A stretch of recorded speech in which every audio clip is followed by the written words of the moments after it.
I want to come back to sort of your centering of this whole day with that comment from the Reb. I mean, there is a thing that happened yesterday, I think, and it is the twin jolts of Cory Booker's history. He delivered the longest Senate floor speech in the country's history. The substance of what he said was incredibly moving at a lot of points. And the election results, as you pointed out, not just in Wisconsin, but in Florida, where a 15-point swing on a normal day would be banner headlines, banner conversations for days on end.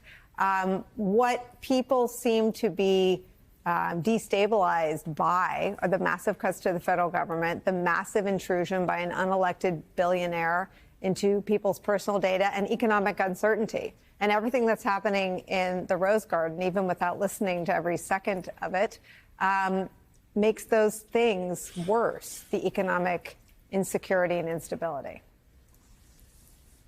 Yeah, I mean, I was, you know, as I think about this more in this conversation with y'all, here's what I think is going to happen next. What's going to happen next is Donald Trump is going to in some way jettison Elon Musk.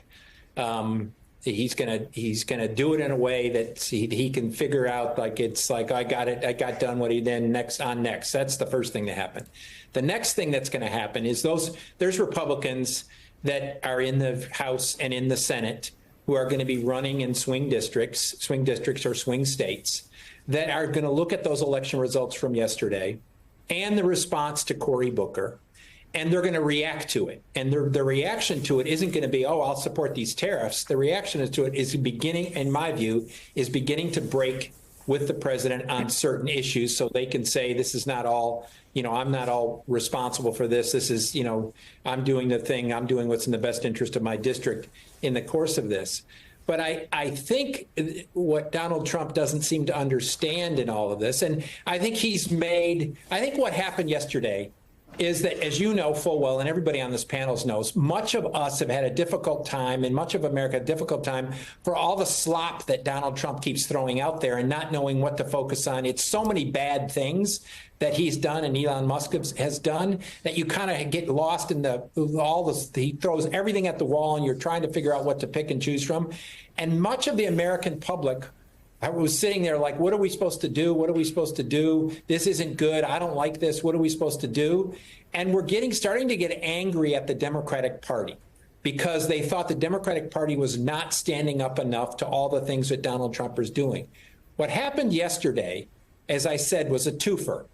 First, you have Cory Booker stand up for 24 hours past Strom Thurmond in the Senate and basically saying, you know, I can't do everything, but there is something I can do. And we all have to do something in the course of this. And he held this country, and I think it's up to 200 million views of what he did by the American public. 200 million people viewed that in the course of the day.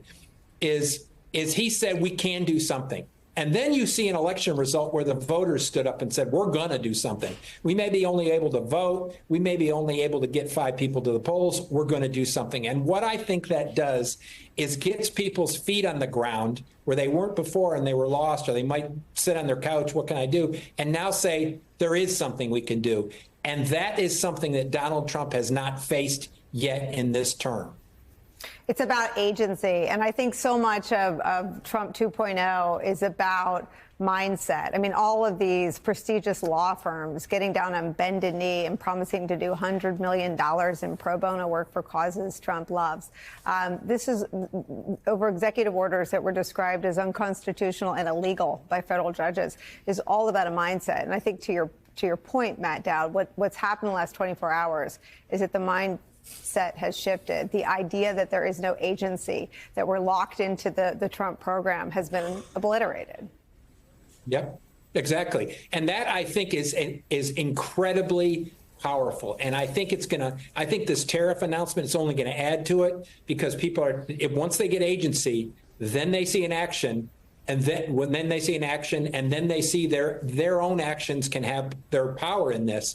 They're going to now start to stand up more and more and more. And I think Donald Trump is making a mistake in the aftermath of what happened yesterday to say, basically, test his presidency on these tariffs. because it's going to be an economic debate. And I think that economic debate is probably the most powerful argument against Donald Trump going into the midterms. So, David Gura, you've been listening so that we don't have to. This is what the New York Times is reporting. Futures on the S&P 500, which allow investors to trade when exchanges are not officially open, began to tumble after Trump started outlining the tariff rates. The index had ended the day higher, but futures are now down more than 1%. How are markets responding to what Trump is still saying?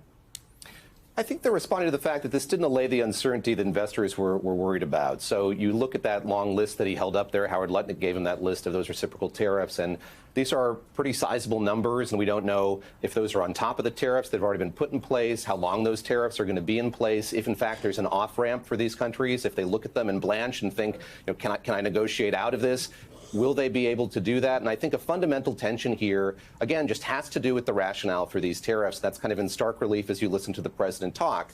He's talking about all the revenues that this is going to raise. Trillions and trillions of dollars, he said, which is disputed by so many economists. For that to be the case, they're going to have to stay in place. He's going to have to really use these tariffs to bring in that money, maybe not that kind of money, but a lot of money. So that kind of makes one think that there isn't going to be an off-ramp to this. And then just to pick up on what Matt Dadd was saying a moment ago, I mean, there's a lot of criticism, I think, of the president for the way that he has sequenced these economic policies. And I think that's going to be kind of where this conversation shifts in the coming days. There are a lot of Republicans in Congress who would have been happier, I think, were the conversation to center on the renewal of those tax cuts first and not have trade be this kind of marquee issue that the president hit right out of the gate. We'll see how effectively the White House, the Republican Party, is able to kind of move from this tariffs announcement over to that, to the structuring of that bill, to trying to get Congress to pass that in the next few months. I think that it's going to be difficult, candidly, as I talk to people, just because of the way that the president, again, has sequenced this or structured this. And I'll just say one last thing based on what Claire McCaskill said. And I think that it's so smart. If you look at the history of tariffs, they've been used in a really tailored way. They've been used on specific industries. And Catherine Tai, who was the U.S. trade representative under President Biden, was on our air yesterday, and she used a really vivid metaphor that I think is so effective. She talked about tariffs as 2x4s. You use them to kind of build your economy, and there's nothing sexy about the 2x4. Here we have a president trying to rebrand that and make it into something it isn't. And she said, almost what he's trying to do here is use it as not something to build a house, but to kind of take down the street and start swinging at windows and causing damage. So I think that that's the effort the president is undertaking here, to kind of reinvent or rethink what tariffs are. And it goes, as we talk about history and the president's kind of walk through 20th century economic history, he's going in the face of that, and he's trying to get us to think differently about the way that tariffs can be used. And I think he's trying to effectively ignore the cautionary tale that comes with tariffs being used in a kind of broad-based way, Nicole. Well, and the parallel there, David Gura, to what Elon Musk has done, and the reason it's broken through, and the reason it's really one of the only Trump moves that's totally immune to the fire hose of propaganda he has at his disposal here in year 9 of the Trump story, is that this will impact people's lived realities. There's no spin. There's no special you can do in right-wing media to make the prices at Walmart what they're not. There's no special you can do at the grocery store to make the price of things what they're not. And I want to bring into our conversation my colleague, Vaughn Hilliard, who is sort of on this lived reality of Trump's policies for us today in Burlington, Iowa. Vaughn, what are you hearing? Consternation and uncertainty, and I think it's in large part, Nicole, because most of these folks, they've already lived it. They lived it 7, 8 years ago, and for all the purposes and understanding of what's about to take place, is that this is not going to be a short-term conversation that any of us are having. If you go back to 2018, when he initiated his trade wars against Mexico and Canada, he kept the tariffs in place for almost 9 months. His trade war with China, those tariffs, those tit-for-tat tariffs, they stayed in place for 18 months. And the question was, to what means? To what was the end game in all of those negotiations? Because I was talking with Bob Hemesath up in Decorah, about 3 hours north from here. I was visiting him on his farm yesterday, and I've known him for a decade now, and I actually visited his farm there at the beginning of that first Trump administration trade war. And at the time, there was, in his eyes, a justification for the tit-for-tat tariffs. With Canada and Mexico, he wanted a new NAFTA agreement. And when it came to China, there were the arguments arguments that were being echoed that China wasn't taking enough U.S. goods, but also it was the Trump administration who was making the case that they were waging that trade war at the time for nearly 2 years because China was manipulating the markets. They were subsidizing and they were engaged in IP theft. Ultimately, after 18 months, the only concessions that they got out of China was an agreement, a phase one agreement, to buy about $100 billion extra worth of goods. China only ended up buying about half of what they agreed to, and none of the rest of the stuff, IP theft or state subsidized entities, none of that was ever addressed. And that is where I was talking with Farmer Bob.